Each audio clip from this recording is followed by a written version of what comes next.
तमिलनाडु की राजनीति में इस वक्त बड़ा खेल चल रहा है। फ्लोर टेस्ट से ठीक पहले एआईएडीएमके में ऐसी फूट पड़ी है जिसने पूरे सियासी समीकरण बदल कर रख दिए हैं।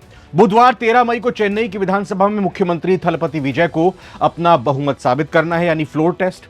सबको लग रहा था कि विजय की सरकार खतरे में तो नहीं आ जाएगी, कहीं ऐसा तो नहीं होगा कि टीवी के कुछ समर्थन की चिट्ठी सौंप चुके वामदल या वीसी के ऐन मौके पर गच्चा दे दें और चौथे दिन ही विजय थलपति की सरकार गिर जाए। लेकिन आज अचानक खेल पलट गया है। एआईएडीएमके जो राज्य की विपक्षी पार्टी बनने का सपना देख रही थी, वो खुद ही टूट गई है। एक गुट ने, जी हां, 30+1 31 विधायकों के एक गुट ने सीएम विजय की पार्टी टीवी को समर्थन देने का बड़ा ऐलान कर दिया है। तो क्या विजय ने फ्लोर टेस्ट से पहले ही मैच जीत लिया है, अपने पक्ष में कर लिया? और इस बगावत के पीछे की असली वजह क्या है? आगे वीडियो में तमिलनाडु की सबसे बड़ी पॉलिटिकल थ्रिलर की पूरी इनसाइड स्टोरी जानते हैं। जागरण और भास्कर की रिपोर्ट के मुताबिक तमिलनाडु विधानसभा में फ्लोर टेस्ट से ऐन पहले, एक दिन पहले, एआईएडीएमके दो फाड़ हो गई है। पार्टी के एक बड़े गुट ने आधिकारिक तौर पर घोषणा कर दी है कि मुख्यमंत्री विजय के पक्ष में वोट करेंगे। 47 विधायक चुनकर आए थे पार्टी के, उसमें से एक नेता की अगुवाई में, जिनका नाम आगे बताऊंगा।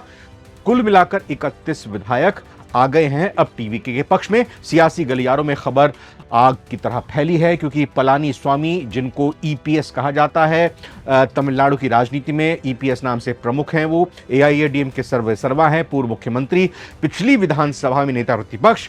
वो अब सिर्फ और सिर्फ अपने 16 विधायकों के साथ रह गए हैं। अपने विधायकों को बाकायदा उन्होंने व्हिप जारी करने की तैयारी की थी, लेकिन अब उनकी पार्टी के 31 विधायक उनसे छिटक कर अलग चले गए हैं। कोई उनकी नहीं सुन रहा है। आगे बढ़ते हुए आपको बताते हैं, जानकारों का कहना है कि थलपति विजय की बढ़ती लोकप्रियता और अपने भविष्य को देखते हुए और उनके नए विजन को, न्यू विजन को देखते हुए एआईएडीएमके के विधायकों को ये करने पर मजबूर होना पड़ा। अपना सुरक्षित भविष्य देखने के लिए उनका ध्यान टीवी की तरफ खींचा चला गया। इस समर्थन के बाद अब विजय की सरकार पर मंडरा रहे खतरे के बादल छंटते हुए दिखाई दे रहे हैं। अब बात करते हैं इस बगावत के सबसे बड़े चेहरे की, सीवी षणमुगम। दैनिक भास्कर की रिपोर्ट के मुताबिक बागी गुट का नेतृत्व कर रहे षणमुगम ने बहुत ही कड़ा बयान दिया है। उन्होंने साफ कहा है कि तमिलनाडु की जनता का जनादेश विजय के साथ है। लेकिन इससे भी बड़ी बात जो उन्होंने कही, वो आपको बताते हैं। षणमुगम ने कहा है कि अगर वो इस वक्त विजय का साथ ना देकर डीएमके के करीब जाते या गठबंधन करते या एआईएडीएमके में ही रहते, तो हर हालत में एआईएडीएमके का अस्तित्व खत्म हो जाता। यानी ये लड़ाई सिर्फ समर्थन की नहीं है, बल्कि राजनीतिक अस्तित्व को बचाने की भी है।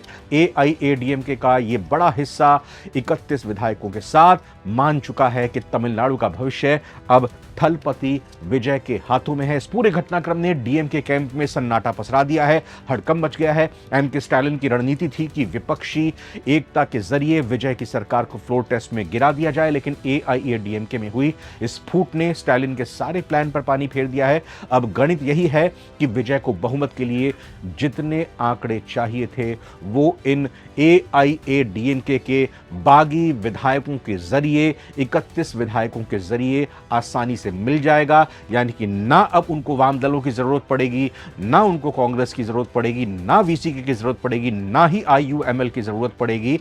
हां, वो समर्थन दे जरूर रहे हैं, लेकिन एआईएडीएमके का ये धड़ा टूटकर अब क्या टीवी के अंदर मर्ज हो जाएगा? क्योंकि 2/3 विधायकों की बगावत या 2/3 विधायक अगर टूट कर आते हैं तो वो वैध माना जाता है संवैधानिक तौर पर। अब राजनीति पूरी तरह से पलटती हुई दिखाई दे रही है, जहां फिल्मी पर्दे पर सुपरस्टार यानी थलपति विजय सत्ता के गलियारों के किंग मेकर और किंग दोनों बन चुके हैं। 13 मई का दिन तमिलनाडु के इतिहास में दर्ज होने वाला है। क्या थलपति विजय बिना किसी बाधा के बहुमत साबित कर पाएंगे? क्या एआईएडीएमके पूरी तरह बिखर चुकी है, एक धड़ा अब टीवी के में मर्ज कर जाएगा? हम बुधवार सुबह से विधानसभा की एक अपडेट आप तक पहुंचाएंगे। आपको क्या लगता है, क्या विजय की सरकार 5 साल चलेगी? कमेंट में अपनी राय जरूर दीजिएगा। नमस्कार।